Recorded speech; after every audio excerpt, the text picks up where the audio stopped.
Hoy vamos a ver un caso de la primera parte del siglo XX, así que relájate mientras nos vamos a Inglaterra. En 1909, Emily Treadray tenía solo 16 años, era la hija mayor del señor John y la señora Grace Treadray. Tenía tres hermanos, un hermano menor llamado Roland, que tenía 9 años, una hermana de 6 años, llamada Gwendolyn, y una hermana de 1 año, llamada Beatrice.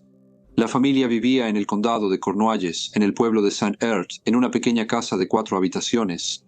La casa estaba en la entrada de Vicarage Drive y se encontraba al final de una fila de casas que se ramificaban desde la carretera principal. Era bastante aislada y se llegaba a ella por un sendero estrecho que corría a lo largo de un pequeño jardín cerrado. La señora Grace Treadray crió a los niños ya que su esposo trabajaba en una mina en Sudáfrica. Para muchas familias en ese tiempo, la vida era difícil. Los salarios eran bajos tanto en las zonas industriales como rurales. El empleo a menudo era irregular y había poco apoyo si ocurría una enfermedad o se perdía el trabajo. Por esta razón, algunos hombres optaron por irse al extranjero a trabajar. La industria minera en Sudáfrica, después de la Segunda Guerra Boer, se estaba expandiendo rápidamente y ofrecía salarios más altos de los que se podían ganar en casa. Las compañías mineras reclutaban activamente a trabajadores británicos, y aunque las condiciones eran peligrosas y la separación de la familia podía durar meses o incluso años, los salarios ofrecidos representaban la posibilidad de una verdadera mejora financiera. Muchos hombres, como John Treadray, eligieron dejar su hogar con la esperanza de enviar dinero de regreso y asegurar un futuro más estable para quienes dejaban atrás. Emily era descrita como una persona de apariencia dulce y era apreciada por todos los que la conocían. Era miembro del coro de la Banda de la Esperanza Wesleyana y participaba en todas sus actividades. Ella había terminado la escuela pero no trabajaba. En cambio, vivía en casa y ayudaba a su madre a cuidar a su hermano y a sus 2 hermanas. Además de Emily, sus 3 hermanos y su madre, había una persona más viviendo en la casa, un joven llamado William Hampton. Él tenía 23 años, había nacido y crecido en St. Ert y había estado trabajando como minero. Sin embargo, no había vivido toda su vida en el pueblo, ya que cuando tenía 18 años se fue a América con su familia, pero regresó solo a Inglaterra en noviembre de 1907. La señora Treadray era amiga de la abuela de William Hampton y lo conocía desde que era niño, así que no le molestó cuando él se hizo amigo de Emily y en octubre de 1908 él se alojó en casa de la señora Treadray. Este arreglo le convenía tanto a William como a la señora Treadray. Él podía ver a Emily todos los días, mientras que la señora Treadray, cuyo esposo trabajaba lejos en Johannesburgo, contaba con la ayuda de un joven que podía asistirla con varias tareas en la casa. Se describía a William como un hombre alto, bien afeitado y de hábitos sobrios, pero se decía que tenía una naturaleza sombría y retraída. En la Navidad de 1908, William y Emily se comprometieron. La señora Treadray no se opuso a esto, a pesar de que su hija solo tenía 16 años. Sin embargo, rara vez se veía a Emily y William caminando juntos, y había quienes en el pueblo se preguntaban si Emily realmente sentía algo por él. Unos meses después de anunciar su compromiso, la atención que William Hampton le prestaba a Emily ya no era bienvenida, y se volvió cada vez más evidente que ella no deseaba alentar su interés. Sin embargo, William no parecía darse cuenta del cambio en los sentimientos de Emily, y continuaba comportándose como si nada hubiera cambiado entre ellos. Ya entrada la noche del domingo 2 de mayo de 1909, Emily estaba en compañía de William Hampton. La señora Treadray los había dejado juntos en la cocina, mientras ella salía a visitar a su abuela, a quien había estado cuidando. Los otros 3 niños estaban en la casa, pero todos se habían ido a la cama. Poco después de que la señora Treadray se fue, Roland, de 9 años, escuchó el sonido de un forcejeo en la planta baja. Preocupado, se levantó para ver qué estaba pasando y, para su horror, encontró a su hermana tirada en el suelo, inmovilizada por William Hampton, quien tenía su rodilla sobre su pecho y las manos alrededor de su cuello. Aterrorizado, Roland intentó salir de la casa, pero la puerta estaba cerrada con llave. Temblando intentó pasar, pero William Hampton le gritó que se hiciera a un lado, diciendo que él mismo iba a salir. Unos momentos después, William levantó a Emily y la sentó en una silla, pero ella se desplomó hacia adelante, así que la colocó en una silla de mimbre junto al fuego y luego salió de la casa. Roland, que estaba claramente asustado, lo vio pasar por las puertas y cruzar las calles antes de salir corriendo a buscar ayuda. Rápidamente encontró a su madre y le contó lo que había pasado. La señora Treadray regresó apresurada hacia la casa, algo angustiada, y en el camino se encontró con el agente de policía Ashford, quien la acompañó, y cuando llegaron encontraron a Emily sentada inmóvil en la silla. Al observar más de cerca quedó claro que estaba muerta. Sin embargo, William Hampton había desaparecido. La señora Treadray salió corriendo a la carretera gritando, y sus gritos pronto hicieron que los vecinos salieran de sus casas. En cuestión de momentos, los aldeanos se habían reunido afuera de la casa de los Treadray, muchos de ellos aún tratando de entender lo que había sucedido. Se envió un mensaje para llamar al doctor Davis, pero para cuando llegó, la muerte ya se la había llevado. Las marcas de violencia eran claramente visibles en el cuello de Emily y un examen más minucioso mostró que se había usado una fuerza considerable. Luego la llevaron arriba y la acostaron en una cama. Aunque todos estaban en estado de shock, la atención se centró en el hombre que consideraban responsable. Nadie sabía a dónde había ido William Hampton, aunque solo habían pasado unos minutos desde que Roland salió de la casa para pedir ayuda y su madre regresó. Pero ahora William no estaba por ningún lado. Llegaron más policías y organizaron una búsqueda. Los hombres del lugar se dividieron en grupos y, a pesar de la oscuridad, comenzaron a buscar al sospechoso. Para ese momento, el impacto inicial en el pueblo se había transformado en enojo y todos estaban decididos a encontrar a William Hampton. Se revisaron minuciosamente los lugares cercanos, incluyendo Digger's Pits, la iglesia, los edificios anexos, las cabañas e incluso las casas de sus familiares. A pesar de estos esfuerzos, no pudieron encontrarlo. Alrededor de las 11:30 de esa noche, los agentes de policía Werry y Roberts estaban de servicio en las calles de Hale, un pueblo que está a unos 4 kilómetros de St. Earth, cuando un joven se les acercó y les dijo que había asesinado a una chica. Sin estar seguros de si esto era solo el desvarío de un borracho, de todos modos lo llevaron a la estación de policía. Una vez bajo custodia, William insistió de nuevo en que había matado a Emily Treadray y que, debido a lo que había hecho, había decidido entregarse. Dijo que estaba sentado en la cocina cuando Emily le dijo que no quería tener nada más que ver con él. Entonces, por alguna razón, perdió el control, corrió hacia ella y la estranguló. Dijo que después la levantó y la puso en una silla, y vio que sus labios se habían puesto negros. Parecía muy abatido y añadió, supongo que fue un arrebato de ira lo que lo causó. El agente de policía Roberts informó a la policía de St. Earth que William Hampton estaba bajo custodia. Una vez que llegó esta noticia, el agente de policía Ashford se dirigió a Haley y acusó formalmente a William Hampton del asesinato intencional de Emily Treadray. Sin embargo, de manera extraña, William aún decidió hacer otra declaración, diciéndole al agente Ashford que él estaba en la cocina cuando ella terminó su relación y que se enojó y la atacó. Se llevó a cabo una investigación judicial el 3 de mayo en el salón de la escuela wesleyana y el señor Richard Allen fue elegido como presidente del jurado. El acusado, el señor William Hampton, estuvo presente durante todo el proceso. Estaba bien vestido con un traje oscuro, cuello blanco y corbata oscura, y por momentos parecía pálido y tenso. La señora Grace Treadray, madre de Emily, fue la primera testigo y, en un estado emocional, contó cómo William Hampton había estado viviendo con la familia desde octubre de 1908 y que nunca había habido ningún problema entre él y su hija. Dijo que en los días previos al incidente, recordaba que Emily intentó dejar en claro que ya no quería que William Hampton la acompañara ni que siguiera cortejándola. Mirando al jurado, dijo que el día del incidente salió de su casa por un momento y le pidió a Emilia que cuidara a los niños. Pero poco después, su hijo pequeño fue a buscarla y le contó lo que había pasado, así que regresó de inmediato, encontrándose con el agente de policía Ashford en el camino. Dijo que cuando llegó vio a su hija desplomada en una silla. El doctor Davis, el médico asistente, también dio su testimonio. Dijo en la investigación judicial que fue llamado a St. Earth la noche del domingo y llegó alrededor de las 11:20. Dijo que examinó el cuerpo de Emily Treadray justo cuando el rigor mortis comenzaba a aparecer. Continuó diciendo que se realizó un examen post-mortem alrededor de las 2:30 am. por él mismo y el doctor Mudge, y que de inmediato pudieron ver marcas en la garganta de la chica, lo que les sugirió que se había aplicado fuerza con manos humanas. Dijo que después de su examen, pudieron confirmar que la causa de la muerte fue asfixia debido a la compresión de la tráquea. Luego se le preguntó al doctor cuánto tiempo habría tardado en morir una vez que su tráquea fue comprimida de esta manera, a lo que el doctor Davis respondió que solo habrían bastado unos minutos de compresión para causarle la muerte. El agente de policía Ashford fue el siguiente testigo. Dijo que la señora Treadray llegó corriendo hacia él en Ford Street el domingo por la noche, diciendo que su hija estaba muerta.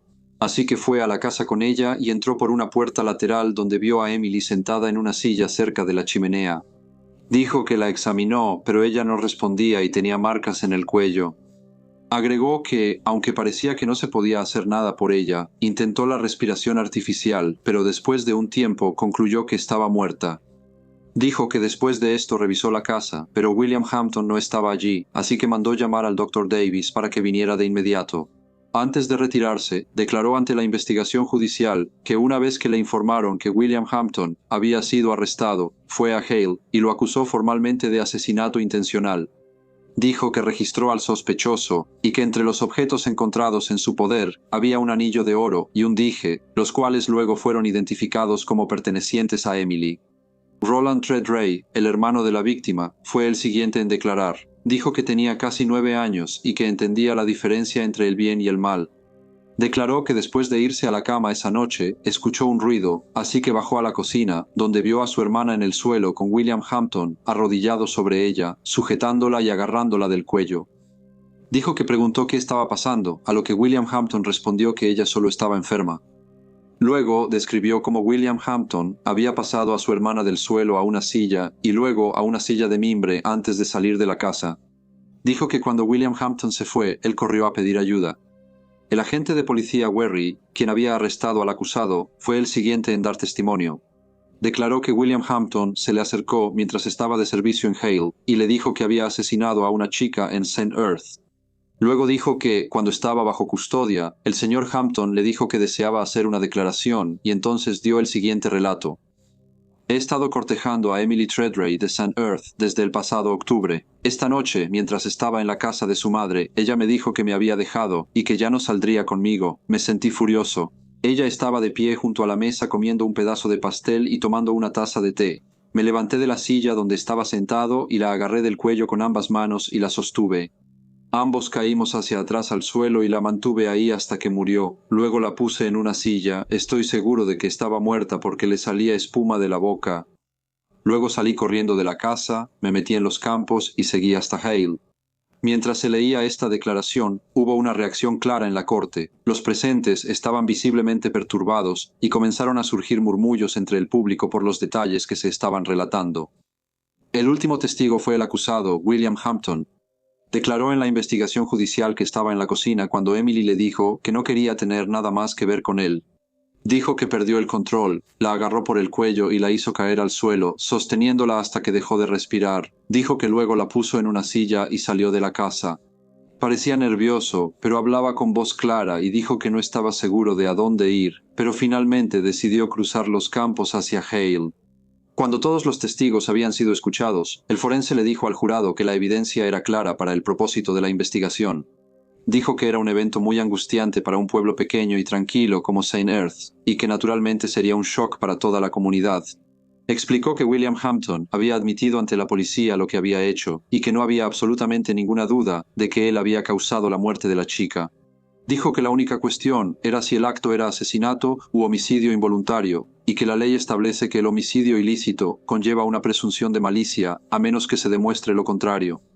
Continuó diciendo que no había nada en las pruebas que sugiriera una provocación suficiente y que el hecho de que la chica hubiera dicho que no quería tener nada más que ver con él no podía justificar lo que sucedió después.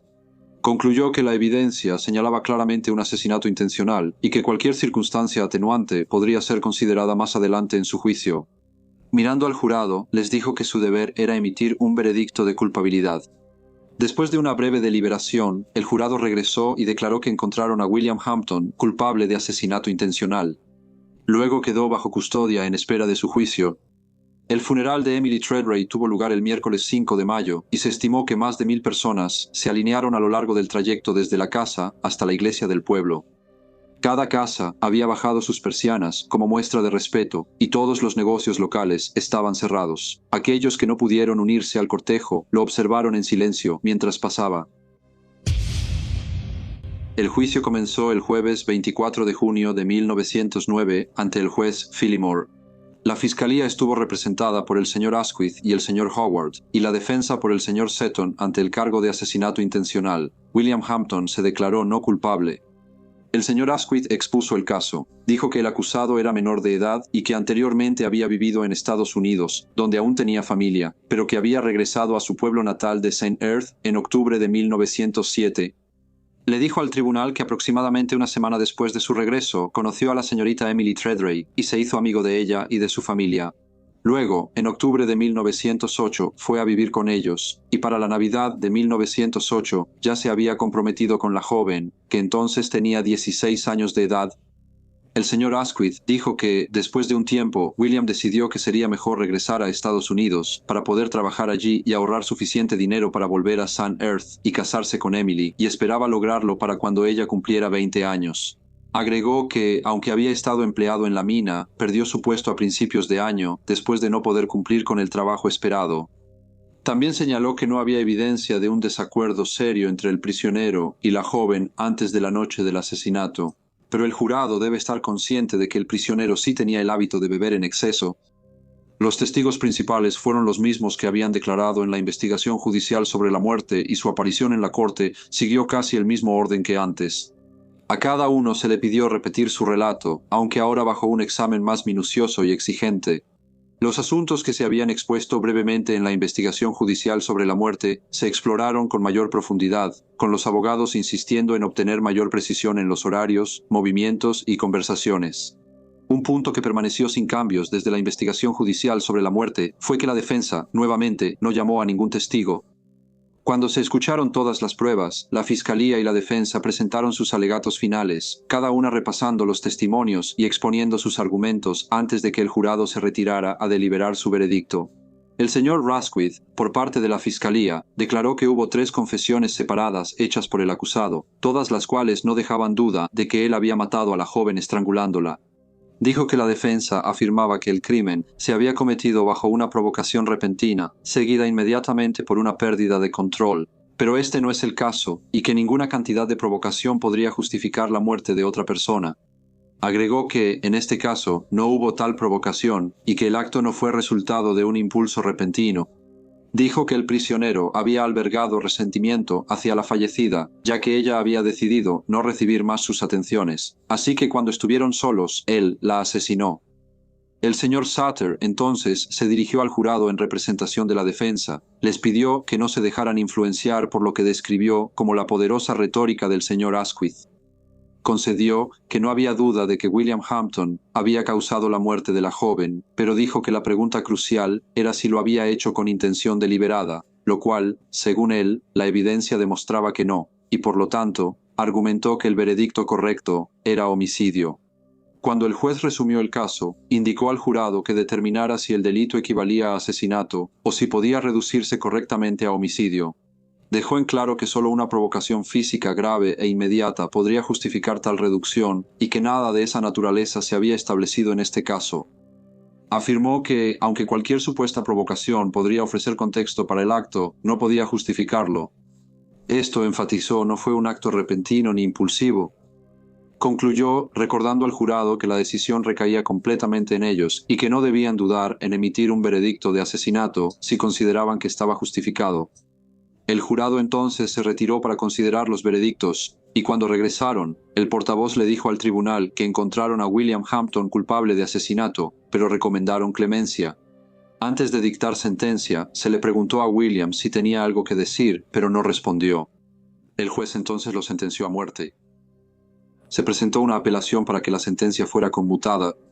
Su abogado argumentó que el juez no había dado las instrucciones adecuadas al jurado, especialmente sobre cómo debían considerar la evidencia del hermano menor de Emily Treadray, quien fue el único testigo del crimen. Se sugirió que el jurado no había recibido una orientación clara para considerar si el caso podría tratarse de homicidio en lugar de asesinato. Sin embargo, el Tribunal de Apelaciones sostuvo que un niño de 9 años podía dar un testimonio confiable y afirmó que a veces incluso más confiable que el de un adulto, y describió el caso como un acto atroz de asesinato. El abogado de William Hampton no aceptó la primera negativa y luego argumentó que había habido una pelea y que la chica se había negado a continuar su relación con él y que en ese momento de pasión él la había sujetado sin intención de matarla. Sin embargo, el tribunal rechazó este argumento, señalando que habrían hecho falta varios minutos de presión sostenida para estrangular a la chica. Esto, dijeron, demostraba que el acto no pudo haber sido repentino ni accidental. Por lo tanto, no encontraron motivos para dar lugar a la apelación. En las semanas previas a su ejecución, William Hampton pasó gran parte de su tiempo en compañía de un sacerdote y en oración. Recibió la visita de su abuela, quien se sintió aliviada al ver que parecía enfrentar sus últimos días con devoción religiosa. Su madre le escribió desde Estados Unidos, pero no regresó para verlo, y a las 8:00 am del 20 de julio de 1909, William Hampton fue ahorcado. Hola a todos y muchas gracias por escuchar. Como siempre, por favor dejen cualquier comentario o retroalimentación que tengan. Y espero verlos a todos de nuevo en el próximo Briefcase.